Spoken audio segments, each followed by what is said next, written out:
परिचय, जो हमारे सिलेबस में कुछ योगियों का जीवन परिचय के बारे में बताया, उन्होंने क्या योग में योगदान दिया। ठीक है, तो उसके बारे में आज हम देखेंगे। सबसे पहले उसमें क्या है, भक्ति योगी के जो कवि हैं हमारे कबीरदास, तुलसीदास और सूरदास। ठीक है, तो इन तीनों के बारे में पढ़ना है। तो पहला है कबीरदास। ठीक है, तो कबीरदास में उन्होंने बताया कि कबीरदास भक्ति योग काल के कवि हैं। ठीक है, वो भक्ति योग काल, अच्छा इसमें आप लोग को मैंने जब पढ़ाया था 5 काल पढ़े, काल का विभाजन हमने पढ़ा था, याद है आप लोग को, जिसमें योग के काल को वैदिक काल से लेके यानी कि श्रुति काल से लेके आधुनिक काल तक हम लोगों ने विभाजन किया था कि कहाँ पे कौन कौन से काम हुए थे, याद है। तो भक्ति काल में का टाइम पीरियड कौन सा है?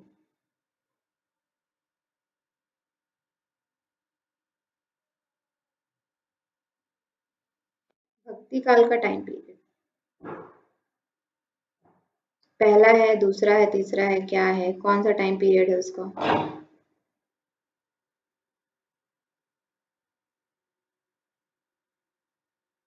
याद करिए, बताइए। ये सब हमने पीछे पढ़ पढ़ के वो नहीं करना है, आपको याद रखना है। ठीक है, तो ये जो भक्ति काल का पीरियड है वो हमारा चौथा है, आधुनिक काल से पहले वाला पीरियड। ठीक है, चौथा, पहला हमारा क्या आता है, श्रुति काल आता है, दूसरा दर्शन काल आता है, तीसरा टीका काल आता है, चौथा जो है भक्ति काल आता है, जिसको हम लोग हठ योगिक काल भी कहते हैं, और उसके बाद पांचवा जो अभी आधुनिक काल हमारा जो चल रहा है। ठीक है, तो ये हमारा कब से कब तक है, 1200 ईस्वी से 1850 ईस्वी तक का जो काल है उसे हम क्या कहते हैं, भक्ति काल कहते हैं। ठीक है, तो भक्ति काल में कुछ कवि या योगी हुए जिन्होंने मतलब योग में योगदान दिया, कुछ ऐसे ग्रंथ लिखे। ठीक है, और योग को आगे बढ़ाने के लिए, समाज के लिए कुछ कार्य किया, तो उसमें जो है पहला नाम आता है कबीरदास जी का। ठीक है, तो कबीरदास जी क्या है, कबीरदास जी भक्ति योग काल के ऐसे कवि हैं जिनका जीवन समाज सेवा या व समाज सुधार करने में बीता। ठीक है, उन्होंने अपना पूरा जीवन समाज की सेवा करने में और समाज का सुधार करने में किया। ठीक है, लोक कल्याण हेतु ही मानो उनका जन्म समस्त जीवन था, मतलब उन्होंने अपना पूरा जीवन क्या किया, लोक कल्याण करने में ही बिताया। ठीक है, तो ये मुख्य उनका परिचय है। उनका नाम क्या है, संत कबीरदास कहते हैं, और अन्य नाम उनको कबीरा भी कहा जाता था। ठीक है, वैसे तो इनके जन्म के विषय में बहुत ज्यादा स्पष्ट नहीं है, लेकिन कहीं कहीं पे उनका जन्म जो है सन 1398 ईस्वी के लगभग माना जाता है, लहतरा ताल काशी के पास। ठीक है, लेकिन इनके जन्म के विषय में बहुत सारे मतभेद हैं, कोई इनके जन्म का विषय इससे भी पहले मानता है, कोई इससे बाद का मानता है। तो ये आप लोग इसको थोड़ा याद रखिएगा, ज्यादा मतलब यहाँ से अगर जिनका कन्फ्लिक्ट रहता है वैसे उनका पूछा नहीं जाता है, लेकिन फिर भी आप लोग याद रखिएगा 1300 से या फिर 14 से 15वीं शताब्दी के बीच में इनका माना जाता है। ठीक है, अगर एग्जैक्ट ना आए तो 14 से 15वीं शताब्दी जो है उसमें इनका माना जाता है। ठीक है, और इनका मृत्यु सन क्या है, 1518 के लगभग माना जाता है, मगहर उत्तर प्रदेश में। ठीक है, इनका जन्म है 1398 काशी में, और मृत्यु है 1518 मगहर उत्तर प्रदेश में। ये सारे क्वेश्चन आते हैं, इसलिए इनको याद रखिएगा। ठीक है, कर्म भूमि इनकी क्या रही, मतलब इन्होंने पूरा काम अपना कहाँ पे किया, बनारस काशी में किया। ठीक है, उसके बाद इनका कर्म क्षेत्र क्या था, समाज सुधारक, मतलब इनका मुख्य काम ये क्या करते थे, समाज के सुधार या समाज में जो कुरीतियां थी उनको मिटाने के लिए, उनको दूर करने के लिए इन्होंने काम किया। इनकी मुख्य रचनाओं में से 3 आता है, साकी, सबद और रमैनी। ठीक है, ये 3 याद रखिएगा। अभी इस बार जिन्होंने पेपर दिया है तो उसमें आप लोगों ने देखा होगा तुलसीदास जी का आया था, और अरविंद जी का आया था। ठीक है, और कौन थे, दयानंद सरस्वती, इस तरह से 4 थे, और उन्हें मैच द फॉलोइंग करके आया था। ठीक है, तो वो सब, ये जो ग्रंथ किन्होंने कौन सा ग्रंथ लिखा है उस पे बहुत ज्यादा क्वेश्चन आता है। ठीक है, तो ये याद रखिएगा, जो कबीरदास जी हैं उन्होंने 3 उनका ग्रंथ है, साखी, सबद और रमैनी। ठीक है, ये 3 इन्होंने लिखा है। और इनकी भाषा ये कौन सी यूज करते थे, तो अवधी भाषा, साधुकड़ी सदुक्कड़ी और पंचमेल खिचड़ी, ये 3 भाषा ये यूज करते थे अपने रचना में, ठीक है। वैसे ये कबीरदास जी की जो रचनाएं है, जो इन्होंने लिखा हुआ है, वो चीज ये जो इन्होंने लिखा हुआ है वो चीज उन्होंने खुद से नहीं लिखा है, क्योंकि इनकी पढ़ाई जो शिक्षा होती है वो चीज उनकी नहीं है, ठीक है। मतलब कि वो कभी स्कूल नहीं गए, स्कूल जाके जो पढ़ने लिखने का काम होता था, शिक्षा प्राप्त करने का, वो उन्होंने नहीं किया, क्योंकि इनका जो परिवार था वो बहुत ही निर्धन परिवार से थे, ठीक है। उन्हें हर दिन खाना कहाँ से लाना है यही चीज सोचने में उनको समय लगता था, मतलब सोचना पड़ता था कि हम आज का खाना कहाँ से मतलब कि एकत्रित करें या कहाँ से अरेंज करें। तो कभी भी उनको उनके जो माता-पिता थे उन्होंने पढ़ाने के विषय में सोचा ही नहीं, तो इसलिए उनकी स्कूली पढ़ाई कुछ भी नहीं हुई है। तो जो भी उन्होंने मतलब बोला है, जो भी उन्होंने प्रवचन दिया है, उन सबको ये साखी, सबद और जो रामायणी उनका ग्रंथ है, वो उनके शिष्यों ने सुन-सुन के लिखा है, ठीक है। फिर उसके बाद है कबीरदास जी का लालन-पालन जुलाहा परिवार में हुआ, इसलिए उनका महत्वपूर्ण जो परंपरा थी, वो उसी परंपरा के थे। इसलिए उनकी, जैसे कि हम जिस परिवार से होते हैं, जिस माहौल में हम रहते हैं, तो हमारा जो कार्य क्षेत्र होता है या हमारे जो कार्य करने का ढंग होता है, वो उसी तरह से हमारे उसमें रिफ्लेक्ट होता है। तो उनका भी, वो जुलाहा परिवार से थे, तो उनका जो कार्य करने का ढंग था या जो परंपरा थी, तो उनका उनमें रिफ्लेक्ट होता था, ठीक है। मतलब कि जिस तरह के वो परिवार से थे, उसी तरह से उनके कार्य में भी उनका रिफ्लेक्शन आता था। फिर क्या है, जो शिक्षा उनका, वही कबीरदास जी हैं, वो पढ़े लिखे नहीं है, क्योंकि वो गरीब परिवार से थे, तो उन्होंने कभी पढ़ाई नहीं की है, लेकिन वो बहुत ज्ञानी थे। और उन्होंने जो भी प्रवचन किया उनको उनके शिष्यों ने लिखा है, ठीक है। और देखिए, मतलब कि उन्होंने पढ़ा नहीं था, लेकिन उन्हें कुछ समय के बाद ऐसा लगा कि हमें गुरु दीक्षा जो है प्राप्त करना ज़रूरी है, ठीक है। गुरु दीक्षा जब हम प्राप्त नहीं करेंगे, गुरु का सानिध्य हमें नहीं मिलेगा, तब तक हम कुछ भी आगे नहीं कर सकते, ऐसा उन्हें लगा। तो इसलिए उन्होंने जब वो काशी में थे, तो काशी में एक प्रसिद्ध महापुरुष रामानंद नाम के उच्च कोटि के संत थे। तो वहाँ पे वो गए, ठीक है। लेकिन उन उन वहाँ पे क्या हुआ कि उस समय जाति-पाति इन सब का बहुत भेदभाव होता था। तो जो रामानंद थे, उस समय लाइट वगैरह भी नहीं रहती थी, तो वो क्या किए कि उन्हें अंदर नहीं जाने दिया। उन्हें जब बोला गया कि उनके जो शिष्य और रहते हैं, उनसे बोला कि मुझे अंदर जाने दीजिए, तो उन्होंने नहीं जाने दिया। तो वो गेट पर ही क्या थे, लेटे हुए थे। तो अंधेरा था, तो जब वो रामानंद जी आए, और तो उनके पैर उन पे लग गया, मतलब उनके शरीर पे उनका पैर लग गया। तो जब शरीर पे पैर लगा, तो रामानंद जी ने बोला राम राम राम, ऐसे करके उन्होंने बोला। तो फिर उनके बाद बस यही एक राम नाम का जो पाठ, मतलब गुरु से दीक्षा मिल गई राम नाम का, ठीक है। तो इस राम नाम को दीक्षा प्राप्त करके राम नाम उन्होंने जपना प्रारंभ कर दिया, और इस गुरु दीक्षा को लेकर ही वो आगे बढ़े, ठीक है, क्योंकि उन्होंने ऐसी कोई दीक्षा या उनको नहीं मिली थी, ठीक है। क्लियर है? इसका मेन आपको याद रखना है कि कौन से सन में उनका जन्म हुआ है, कहाँ से थे, मेन ये चीज भी आता है इसमें कि कौन से जो योगी हैं वो कहाँ से हैं, यहाँ से भी क्वेश्चन आता है। और मेन उनका जो रचना है, साखी, सबद और रामायणी, ये आपको याद रखना है। कबीरदास की रचना ये है, ठीक है। नेक्स्ट अभी हम देखते हैं तुलसीदास जी का। तो जो तुलसीदास जी हैं, वो भी हिंदी साहित्य के भक्ति काल के ही महान कवि है, ठीक है। ये भक्ति काल है, तो हिंदी साहित्य के भक्ति काल के वो भी एक महान कवि के रूप में इनको माना जाता है। जैसे कबीरदास है, उसी तरह से तुलसीदास जी को माना जाता है। जो हम रामचरितमानस अभी पढ़ते हैं, ठीक है, उसकी रचना किन्होंने की है? तुलसीदास जी ने की है, ठीक है। इनका गौरव ग्रंथ के रूप में रामचरितमानस जो अभी हम पढ़ते हैं, उसको लिया गया है, ठीक है, ये गौरव ग्रंथ के रूप में। अब इसमें क्या है कि इन्हें आदि काव्य रामायण के रचयिता, अच्छा, रामायण के रचयिता हमने इसके पहले देखा था जब हम रामायण पढ़ रहे थे, तो उसमें बताया था कि रामायण के रचयिता कौन थे? महर्षि वाल्मीकि जी थे, ठीक है। उन्हें आदि कवि भी कहा जाता है, ऐसा हमने पढ़ा था। तो जो आदि कवि हैं रामायण के, वाल्मीकि, उनका अवतार भी माना जाता है इनको, ठीक है। उन्हीं का अवतार माना जाता है तुलसीदास जी को।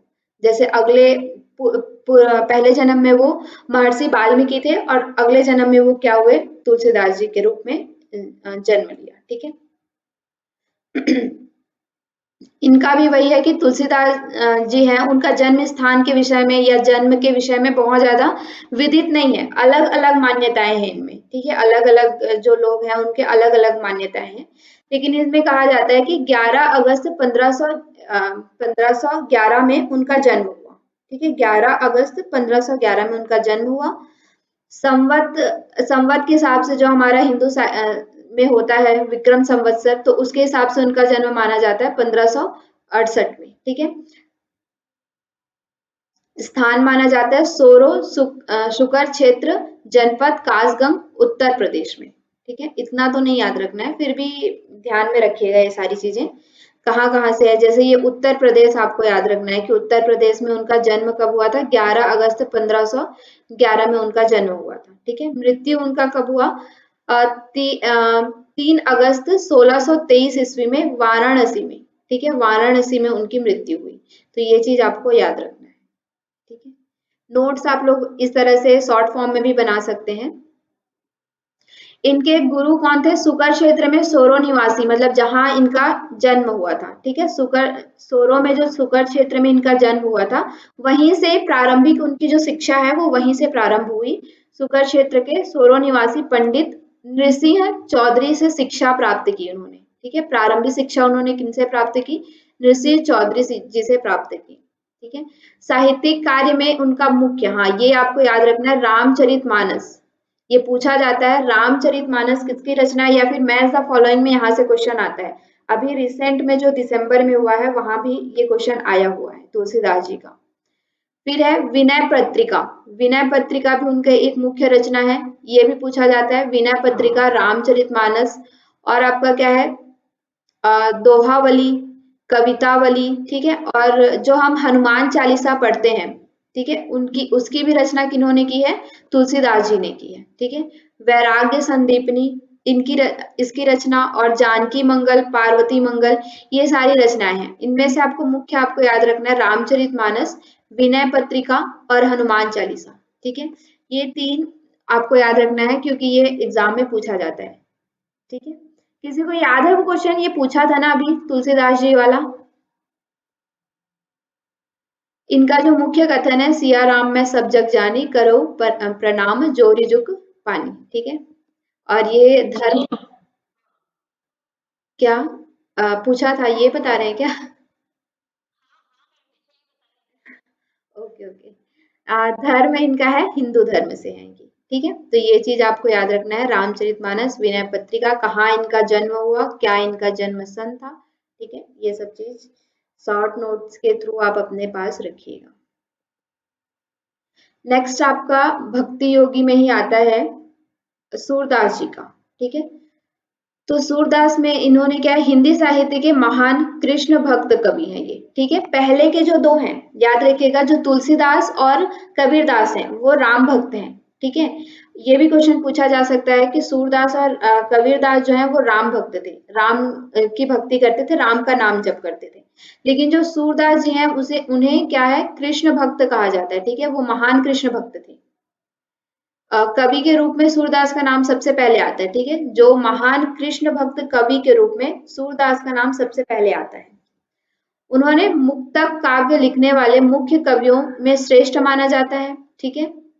और क्या है, जन्म इनके क्या है, इनके भी जन्म के विषय में कोई प्रमाणित रूप से जानकारी नहीं मिलती है कि इनका जन्म कहाँ पे हुआ है, बट बाद में जब ऐसे रिसर्च किए उनके ग्रंथों पे, तो कुछ कुछ जो मतलब स्कॉलर्स होते हैं, ऋषि दूसरे होते हैं, वो बताते हैं कि इनका जन्म इस समय हुआ होगा, ऐसा प्रेडिक्ट करते हैं। तो ऐसा इनका भी माना गया है, मतलब तीनों के, जो कबीरदास, तुलसीदास और सूरदास के विषय में, जन्म के विषय में प्रामाणिक रूप से हमें पता नहीं है, ठीक है। तो इनका जन्म कब माना जाता है, 1478 ईस्वी के आसपास मथुरा आगरा मार्ग में रुनकता नामक गांव में माना जाता है, ठीक है। तो मेन आपको याद रखना है, मथुरा आगरा मार्ग में 1478 ईस्वी के आसपास, ठीक है। इनकी मृत्यु मानी जाती है 1583 में गोवर्धन में, ठीक है, 1583 ईस्वी में गोवर्धन में इनकी मृत्यु मानी जाती है। भाषा इनका क्या था, ब्रज भाषा, ठीक है। अच्छा, अभी इसके पहले हमने जो पढ़ा, कबीरदास जी की भाषा कौन सी थी, कौन सी भाषा यूज करते थे वो?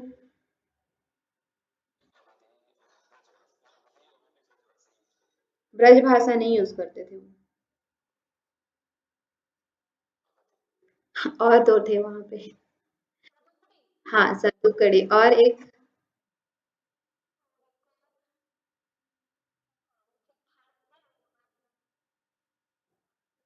पंचमेल खिचड़ी। ठीक है, वो तीन कौन कौन सी भाषा यूज करते थे?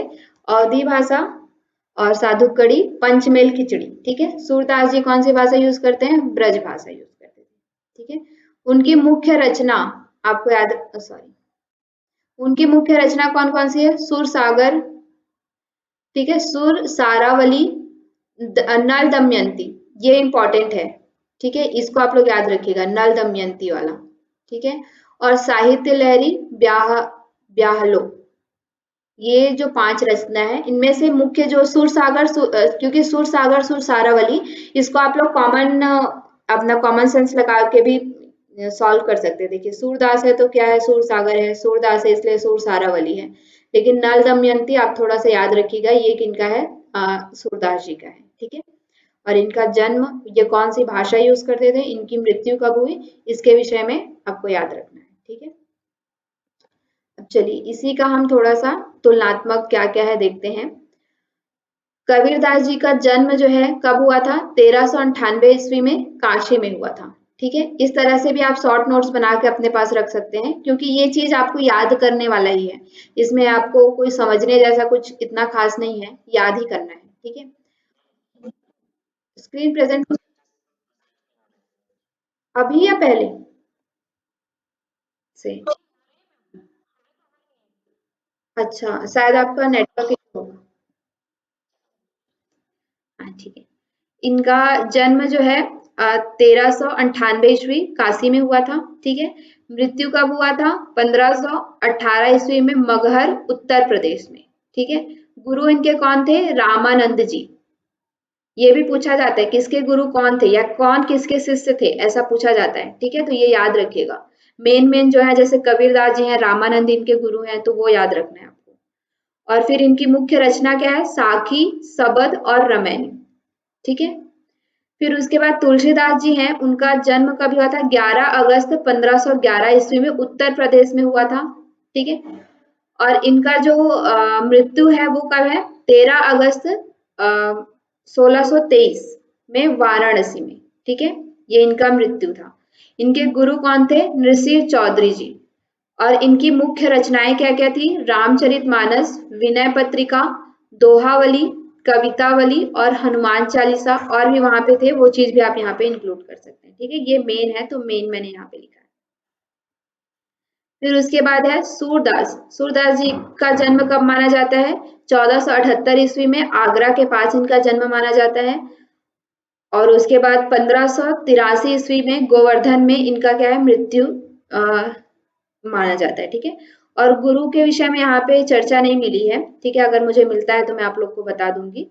और नेक्स्ट जो पुस्तक है, उन्होंने क्या क्या लिखा है? सुर सागर, सारावली है ये। ठीक है, सुर सारावली, नल दमयंती, साहित्य लहरी और ब्याहलरी, ऐसा करके उन्होंने लिखा है। ठीक है, तो ये पांच उन्होंने ग्रंथ लिखे हैं।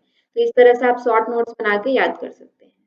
ठीक है, तो ये भक्ति काल के अंतर्गत आपके तीन कवियों का नाम दिया हुआ था, कबीरदास, तुलसीदास और सूरदास, तो इनका हमने देखा। नेक्स्ट अभी हम देखते हैं आधुनिक काल के योगी।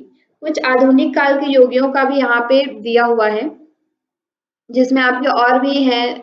मतलब आज हम आधा पढ़ेंगे और उसके आगे और पढ़ेंगे। ठीक है, तो उसमें कुछ कुछ उनका यहाँ पे क्या है कि कब उनका जन्म हुआ, क्या उन्होंने मेन योगदान दिया, जैसे कि अरविंद वगैरह हैं, और इन लोगों ने क्या दिया? इंटीग्रल योगा। इस तरह से तो यहाँ से क्वेश्चन आते हैं, तो वो जो मेन मेन पॉइंट्स हैं वो सब आप लोग याद रखिएगा। ठीक है, तो पहला हम देखते हैं दयानंद सरस्वती जी का। दयानंद सरस्वती ने क्या किया है? महर्षि दयानंद सरस्वती जो है वो क्या है? समाज सुधारक के साथ साथ एक महान योगी भी थे। ठीक है, जैसे कबीरदास जी ने क्या किया? समाज सुधारने का काम किया, तो उसी तरह दयानंद जी ने भी समाज सुधारने का काम किया, समाज सुधारक थे और एक महान योगी भी थे। वे निरंतर योग साधना में क्या है? लगे रहते थे। ठीक है, योग साधना में वो निरंतर योग साधना करते थे। ठीक है, इनके जीवन में कई अवसरों पर योग के चमत्कार देखने को मिलते हैं, मतलब कि इनके जीवन में जैसे अलग-अलग चमत्कार आते हैं, उसी तरह से कई इनके जीवन में आप इनको अच्छे से पढ़ेंगे तो इनके जीवन में बहुत से ऐसे योग से चमत्कार मतलब कि विभूतियां इनको प्राप्त थी। ठीक है, और क्या है मेन इनका जो ग्रंथ है सत्यार्थ प्रकाश, ये इनका मुख्य ग्रंथ है। ठीक है, तो ये आपको याद रखना है, सत्यार्थ प्रकाश इनका मुख्य ग्रंथ है। ठीक है, सत्यार्थ प्रकाश जो है वो इनका मुख्य ग्रंथ है, किनका, दयानंद सरस्वती जी का। इनमें उन्होंने निष्पक्ष भाव से सभी मत मतांतरों की त्रुटियों को बताकर उनकी अच्छाइयों को ग्रहण कर वेद के अनुरूप सत्य के मार्ग को अपनाने की शिक्षा दी है। मतलब सत्यार्थ प्रकाश का मुख्य जो विषय है वो क्या है कि जो अलग अलग मत मतांतर थे उस समय, ठीक है, जैसे हठ योग है या फिर हठ योग है, ज्ञान योग है, कर्म योग है, इस तरह से या बहुत सारे दर्शन जो हमारे हैं, तो उनमें अलग अलग प्रकार के जो मत मत थे या मतों में जो अंतर थे उन सब में क्या त्रुटियां हैं, ठीक है, उनमें क्या त्रुटियां हैं उनको भी बताया और उनमें क्या अच्छाइयां हैं जिन्हें हमें ग्रहण करना चाहिए।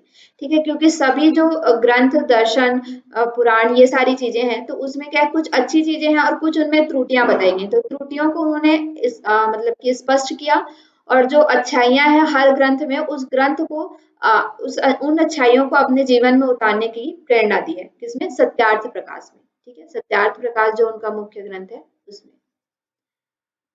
अब उसके बाद वेदों के अनुरूप सत्य मार्ग को अपनाने की शिक्षा भी दी है इन्होंने। जो दयानंद सरस्वती जी हैं उनका मुख्य जो स्लोगन था, नारा था, वो क्या है, वेद वेद की तरफ लौटो, ऐसा उनका नारा था। मतलब कि वेदों में जो हमारे ज्ञान है, वेदों में जो हमारे कर्तव्य कर्म निहित है उनकी तरफ लौटो, उनको समझो और उनके अनुरूप आचरण करो, ऐसा उनका कहना था। ठीक है, अब इनका जन्म कब हुआ था, 1824 ईस्वी में हुआ था। ठीक है, गुजरात प्रांत के मोरबी नामक राज्य में या राज्य के टंकारा नामक गांव में हुआ था। काठिया कहीं कहीं पे इनका काठियावाड़ भी कहा जाता है। ठीक है, तो ये जो गुजरात प्रांत के मोरबी नामक, मुख्य आपको याद रखना है गुजरात में हुआ था, इनका 1824 में दयानंद सरस्वती जी का जन्म गुजरात प्रांत में हुआ था 1824 ईस्वी में। ठीक है, कहीं कहीं ये भी आप लोग याद रख लीजिएगा काठियावाड़, क्योंकि ये भी पूछा जाता है, ये भी आ सकता है, तो ये भी आप लोग याद रखेंगे। ठीक है, इनका नाम, बचपन का नाम क्या था, मूल शंकर इनका नाम था। ठीक है, बचपन का नाम इनका था मूल शंकर। फिर उसके बाद पिता का नाम जी था, पिताजी का जो नाम था वो था कृष्ण जी तिवारी। ठीक है, माता का नाम था अमृताबाई। गुरु इनके कौन थे, विरजानंद, ये आपको याद रखना है। इनके गुरु कौन है, विरजानंद। ठीक है, और इनका जो मृत्यु कब हुआ था, 1883 ईस्वी में अजमेर में हुआ था। ठीक है, अजमेर कहाँ आता है,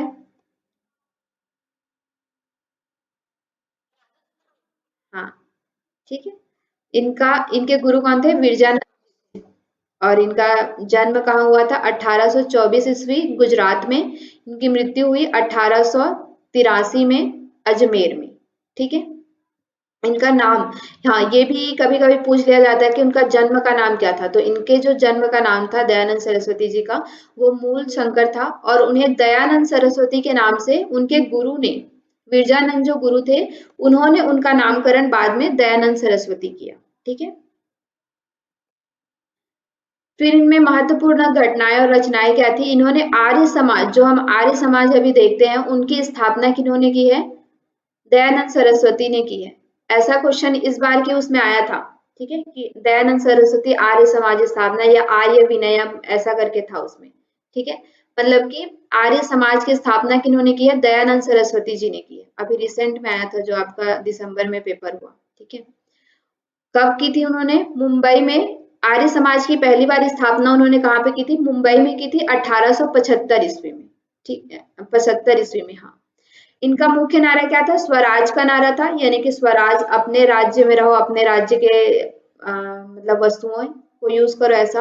और दूसरा था वेद की ओर लौटो। ठीक है, जो हमारा वेद में जो कथन है उनको समझो, उनको जाना और उनके तरह आचरण करो, ऐसा उनका दूसरा नारा था। दो इनके नारा था, स्वराज की तरफ लौटो और वेद को, स्वराज का नारा और वेद की तरफ लौटो। ठीक है, और यही जो हमने देखा, उनकी मुख्य रचना क्या थी? सत्यार्थ प्रकाश इनकी मुख्य रचना थी। और ये भी आपको याद रखना, आर्य समाज की स्थापना, जो फिर इन्हीं आर्य समाज के द्वारा जो कवि क्या है वो, कागड़ी यूनिवर्सिटी क्या है, गुरुकुल कागड़ी यूनिवर्सिटी है ना हरिद्वार में, वो भी आर्य समाज के द्वारा स्थापित है। और वो डीएवी वगैरह स्कूल जो चलता है आर्य समाज का, ये सब आर्य समाज के मुख्य काम के रूप में लिया जाता है। ठीक है, पता है ना आप लोग को ये सब, मतलब गुरुकुल कागड़ी के बारे में? ठीक है, तो और ये डीएवी स्कूल वगैरह जो है, ये सब क्या है? आर्य समाज की स्थापना, आर्य समाज ने ही उन सब का स्थापना किया है। ठीक है, ये सब आप लोग याद रखिएगा। नेक्स्ट अब हम देखते हैं श्यामाचरण लाहिड़ी जी का। श्यामाचरण लाहिड़ी जो है वो क्या है? 19वीं शताब्दी के उच्च कोटि के साधक थे। ठीक है, जो अभी जो 19वीं शताब्दी थी उसके उच्च कोटि के साधक थे श्यामाचरण लाहिड़ी। इन्होंने मतलब क्या है, गृहस्थ जीवन में रहते हुए, ठीक है, योग को पूर्णता प्राप्त किया। गृहस्थ जीवन में रहते हुए इन्होंने क्या है, योग को प्राप्त किया है। ठीक है, इनका अन्य नाम क्या है? लाहिड़ी महाशय भी इनको कहा जाता है, श्यामाचरण लाहिड़ी भी कहा जाता है, और इनका अन्य नाम क्या है? लाहिड़ी महाशय। ठीक है, इनका जन्म कब हुआ था? 30 सितंबर 1828 में घुर्नी ग्राम बंगाल में हुआ था। ठीक है, और इनकी मृत्यु कब हुई थी? 26 सितंबर 1895 में वाराणसी में। ठीक है, और इनके गुरु किन्हें माना जाता है? महाअवतार, मतलब महाअवतार बाबा जी, या फिर उन्हीं को योगी राज भी कहते हैं, उन्हीं को काशी बाबा भी कहते हैं। ठीक है, इनके गुरु कौन है? महाअवतार बाबा जी, उन्हीं को योगी राज भी कहते हैं और काशी बाबा भी कहते हैं, श्यामाचरण लाहिड़ी के गुरु जी। ठीक है, और ये धर्म इनका क्या था? हिंदू धर्म था। हाँ, यहाँ से जो है इनकी गीता की जो आध्यात्मिक व्याख्या है, गीता पर इन्होंने एक आध्यात्मिक व्याख्या की है, वो आज भी शीर्ष पर है। ठीक है, मतलब कि उसका स्थान क्या है? सर्वोपरि है, सबसे अच्छा है गीता पर आध्यात्मिक व्याख्या। तो ये भी क्वेश्चन आ सकता है, गीता पर आध्यात्मिक व्याख्या किसने की है? ठीक है, तो श्यामाचरण लाहिड़ी जी ने की है। इनका मुख्य कार्य क्या है? इन्होंने क्रिया योग का फाउंडर कहा जाता है इन्हें। ठीक है, क्रिया योग का फाउंडर कौन है? फाउंडर श्यामाचरण लाहिड़ी जी को कहा जाता है। ये सारे क्वेश्चन आते हैं। ठीक है, और इनका जो ग्रंथ है वो क्या? ऑटो बायोग्राफी ऑफ योगी, ये लिखा है इन्होंने। और इनके विभिन्न ग्रंथों पर इन्होंने क्या है? प्रवचन दिया है, भाष्य किया है। ठीक है, जैसे गीता भाष्य, भगवत गीता भाष्य किया है, गीता पर भी, और आध्यात्मिक जो हमने देखा उस तरह से भाष्य किया है। फिर उपनिषदों पर भी किया है, और अलग अलग जो संहिता है उन पर भी उन्होंने प्रवचन किया है। और इनके कुछ ग्रंथ ऐसे हैं जो अभी मिलते नहीं है। ठीक है, मतलब कि अभी प्राप्त नहीं होते हैं। तो ये इसमें आपको क्या याद रखना है? मेन इनका है क्रिया योग के फाउंडर हैं। ठीक है, और इनका जन्म कब हुआ है, और इनके गुरु कौन है? कौन है इनके गुरु?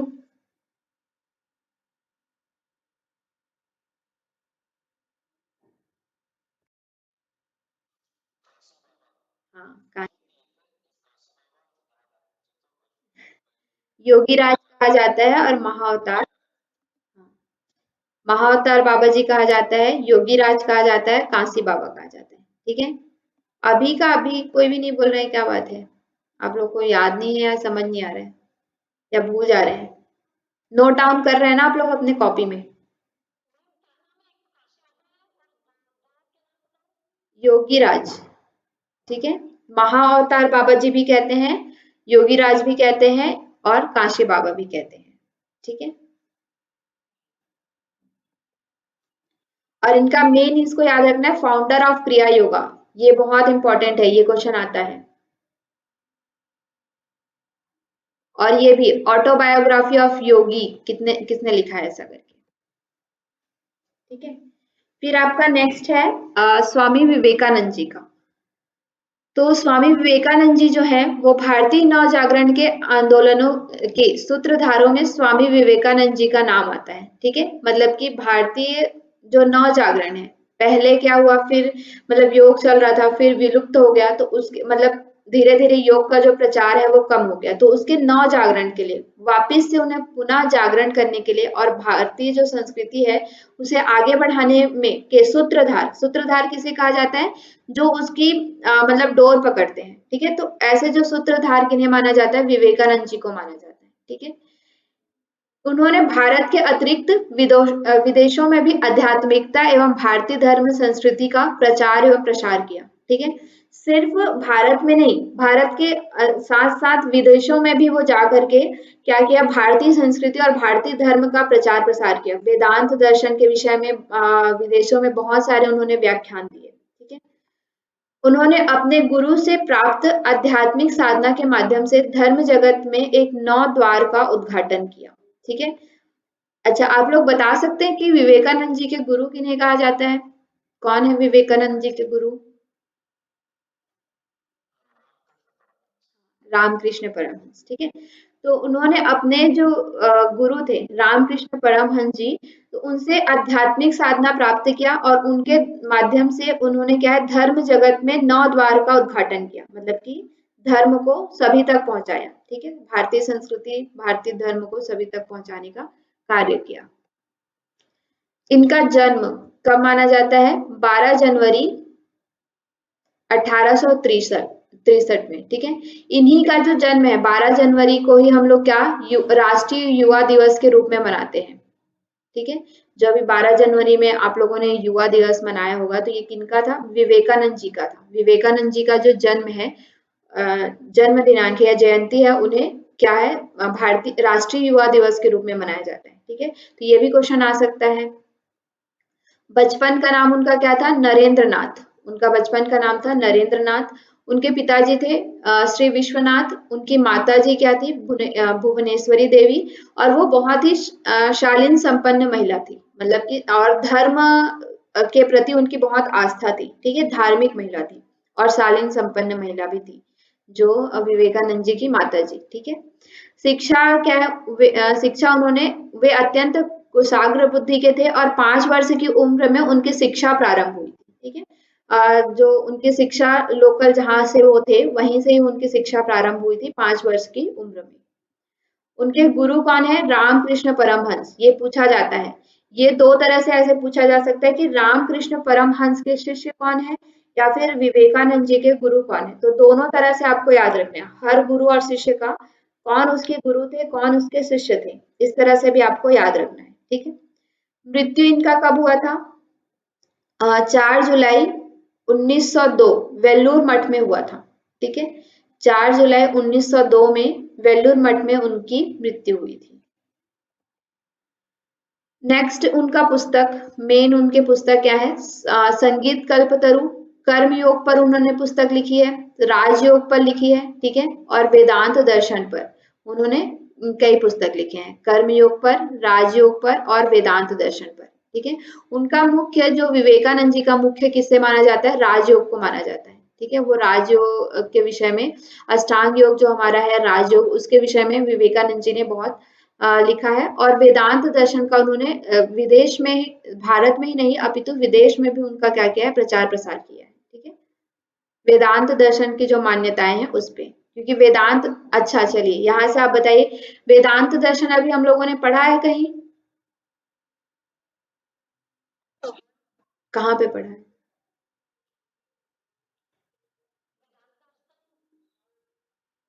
नहीं, अभी तक हमने पढ़ लिया है क्या? वेदांत दर्शन के विषय में कुछ चर्चा की है हमने?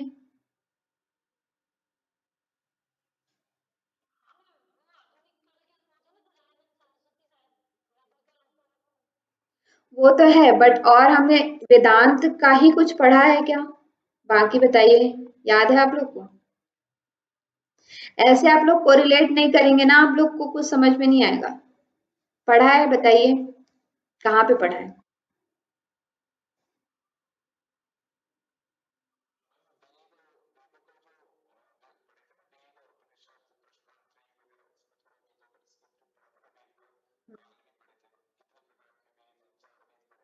हम्म।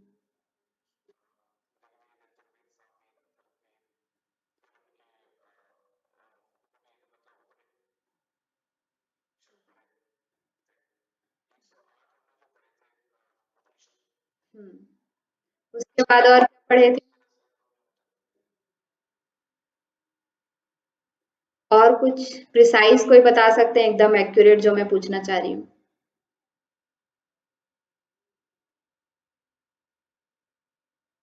ब्रह्म सूत्र पढ़ा है?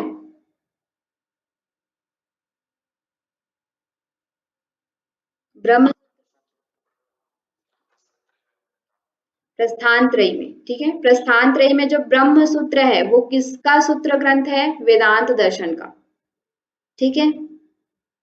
जैसे पातंजल योग दर्शन किसका है? योग दर्शन का सूत्र ग्रंथ है। उसी तरह से वेदांत दर्शन किसका है? ब्रह्म सूत्र किसका है? वेदांत दर्शन का है, ठीक है। तो इस तरह से आपको थोड़ा कोरिलेट करना है, कहाँ हमने ये चीज पढ़ी थी, पहले पढ़ी है या नहीं, ठीक है। तो इस तरह से जब आप माइंड में बिठाते जाएंगे तो आपको दिमाग में आता जाएगा, ठीक है। तो ब्रह्म सूत्र के विषय में हमने विस्तृत चर्चा की थी, जिसमें कि कितने अध्याय हैं और उसमें क्या क्या मुख्य विषय है, ठीक है।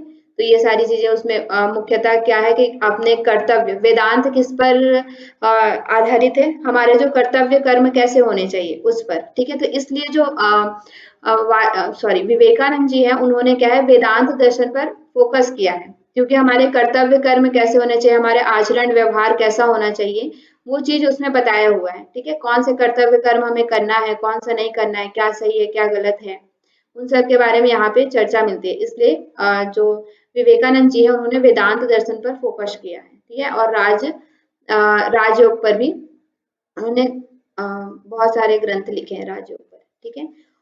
इनका जो मुख्य, ये चीज आपको याद रखना है, इनका जो भाषण हुआ था शिकागो में वो कब हुआ था, ये पूछा जाता है, ठीक है। 1900 कब हुआ था? 1983 में या 1993 में? 1993 में भाषण कहाँ पे हुआ था? क्या? आवाज नहीं आ रही है? Okay okay, I am sorry. अभी आ रही है क्या? अभी आ रही है? मतलब कहाँ तक सुना आप लोगों ने?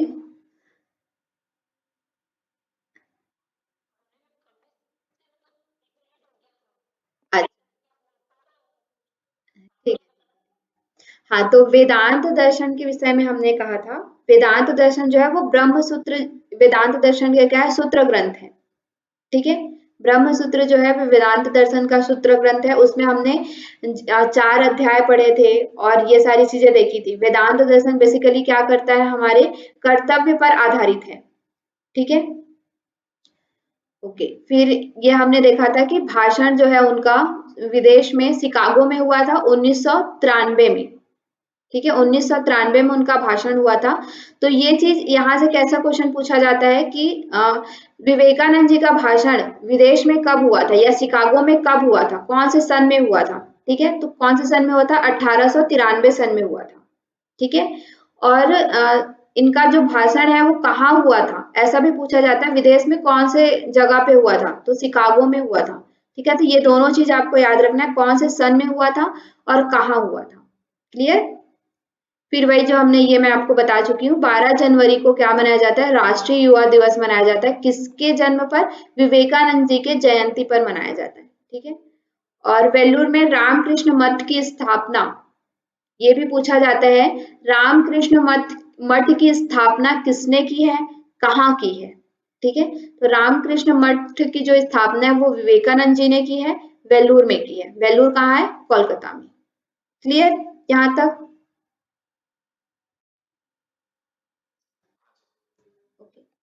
नेक्स्ट अभी हम देखते हैं 93। हाँ, ये पूछा है ना, ये शिकागो में जो भाषण दिया था, 93, 1893 में जो भाषण दिया था उन्होंने, वो कहाँ पे दिया था और कब दिया था, कौन से सन में दिया था, ये पूछा जाता है, पूछा हुआ क्वेश्चन है ये, ठीक है। ओके, नेक्स्ट अभी हम देखते हैं महर्षि अरविंद। जो महर्षि अरविंद जी हैं वो भी योग के बहुत अच्छे मतलब योगी माने जाते हैं इनको भी, ठीक है। इनका जन्म कहाँ पे हुआ था? इनका कोलकाता में हुआ था 15 अगस्त 1872 में, ठीक है। इनका जन्म कब हुआ था? 15 अगस्त 1872 में इनका जन्म हुआ था, ठीक है। इनके पिता कौन है? कृष्ण घन घोष, ठीक है। इनके पिता किन्हें माना जाता है? कृष्ण घन घोष को माना जाता है। माता कौन है? स्वर्णलता। ठीक है, माता इनकी स्वर्णलता है। फिर पिता जो है वो भारतीय संस्कृति को पसंद नहीं करते थे। जो इनके पिता हैं कृष्ण घन घोष, वो भारतीय संस्कृति को पसंद नहीं करते थे, तो वो इंग्लैंड में जा करके उन्होंने मतलब ऐसे डिग्रियां प्राप्त की, ठीक है, एमडी वगैरह की। फिर भारत में आके वो रहने लगे। उनको भारतीय संस्कृति पसंद नहीं थी, भारतीय विचारधारा पसंद नहीं थी, ठीक है। वो आधुनिक या पाश्चात्य विचारधारा जो उस समय चल रहा था, मतलब कि अंग्रेजों का जो राज्य चल रहा था, वो चीजें उनको पसंद थी, ठीक है। तो इसलिए वो जो अरविंद जी थे, उनकी भी उनकी शिक्षा दीक्षा पहले कैसे हुई? कॉन्वेंट स्कूल में हुई, मतलब अंग्रेजों का जो स्कूल स्कूल वगैरह था, उसमें उनकी शिक्षा दीक्षा हुई, ठीक है। और लेकिन फिर भी वो क्या थे? अत्यंत मेधावी छात्र थे। जो भी शिक्षा उनको मिली थी, वो बहुत ज्यादा क्या थे? मेधावी छात्र थे, और उनको बहुत जल्दी से पकड़ लेते थे, ठीक है। उनके जो शिक्षक थे, वो सब भी उनकी क्या करते थे? प्रशंसा करते थे। लेकिन और फिर क्या हुआ? जो जैसे ही बड़े होते गए और उन्होंने बहुत सारे एडवोकेट के रूप में भी उन्होंने काम किया, ठीक है, और भी ऐसे बहुत सारे उन्होंने शिक्षा मतलब कि प्रोफेसर के रूप में, अध्यापक के रूप में भी उन्होंने काम किया। लेकिन क्या होता था कि जब वो योग से उस समय जुड़े हुए नहीं थे, उनको योग के विषय में कुछ पता नहीं था, क्योंकि वो बेसिकली जैसे उनके पिताजी थे पाश्चात्य संस्कृति को मानते थे, तो उनका भी लालन पालन उसी में हुआ था। लेकिन जब उनके सामने बहुत सारे ऐसे आते थे, मतलब कि अध्यापक थे, तो बहुत सारा टेंशन उनको रहता था, ठीक है। तो उसकी वजह से क्या है, वो मानसिक रूप से वो शांति प्राप्त नहीं कर पा रहे थे। तो उन्हें किसी ने बताया कि योगा इसके लिए एक अच्छा माध्यम है, योग जो है वो अच्छा माध्यम है। तो फिर उन्होंने क्या है कि बाद में योग करना प्रारंभ किया, ठीक है। उन्होंने क्या है, वंदे मातरम जो पत्र था, उनमें भी उन्होंने योगदान दिया। उस समय वंदे मातरम पत्र छपता था, ठीक है, तो उसमें उन्होंने अपना योगदान दिया था, ठीक है, सहयोग दिया था। उनकी मृत्यु माना जाता है 15 दिसंबर 1950 में पौंडीचेरी में, ठीक है। पौंडीचेरी में उनका मृत्यु माना जाता है 5 दिसंबर 1950 में। फिर वही है, इनका मुख्य कार्य क्या था? श्री अरविंद जी हैं वो योगाभ्यास नहीं करते थे। उन्होंने योगाभ्यास करना कब प्रारंभ किया? 1904 में। वही जो प्रॉब्लम्स उनके आई, शांति प्राप्त नहीं कर पा रहे थे, उनको मेंटल टेंशन बहुत हो रहा था, ठीक है, कन्फ्लिक्ट बहुत हो रहा था। तो वो सारी चीजों को ओवरकम, मतलब उसको ठीक करने के लिए किन्हीं ने उन्हें उपदेश दिया कि योग एक अच्छा माध्यम है। तो फिर 1904 से उन्होंने योग करना प्रारंभ किया, ठीक है।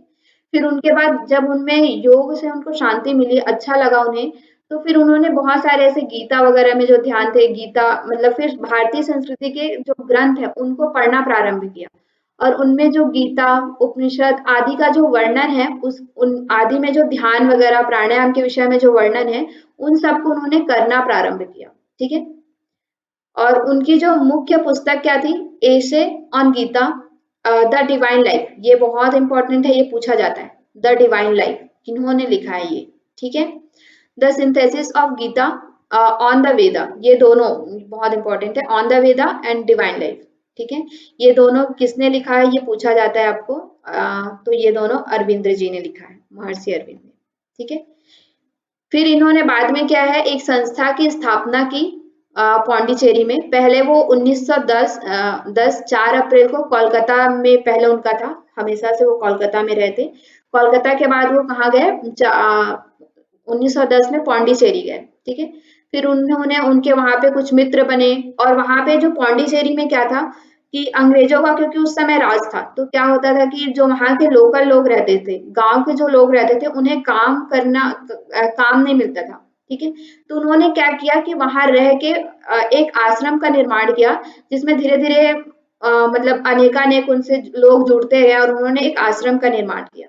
वहां पे वो लोग छोटे छोटे काम, जैसे दुग्धशाला यानी कि दूध वगैरह निर्माण, मतलब कि गाय गौशाला वगैरह, फिर दूध निर्माण करना, उसको बेचना, साग वाटिका, ऐसे प्रेस वगैरह जो अभी हम इस्त्री कराने के लिए लॉन्ड्री वगैरह का काम जो होता है, उस तरह से उन्होंने छोटे छोटे काम मतलब उस आश्रम में चालू किया। और वहां के जो लोग थे, लोकल लोग थे, उनको वहां पे काम देना प्रारंभ किया, ठीक है।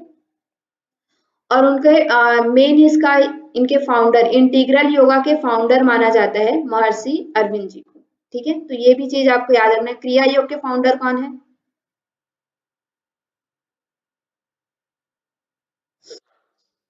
श्यामाचरण लाहिड़ी, ठीक है। और आर्य समाज की स्थापना किसने की है?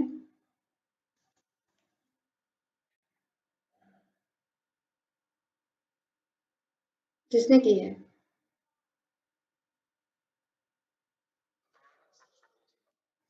ठीक है, दयानंद सरस्वती जी ने आर्य समाज की स्थापना की है।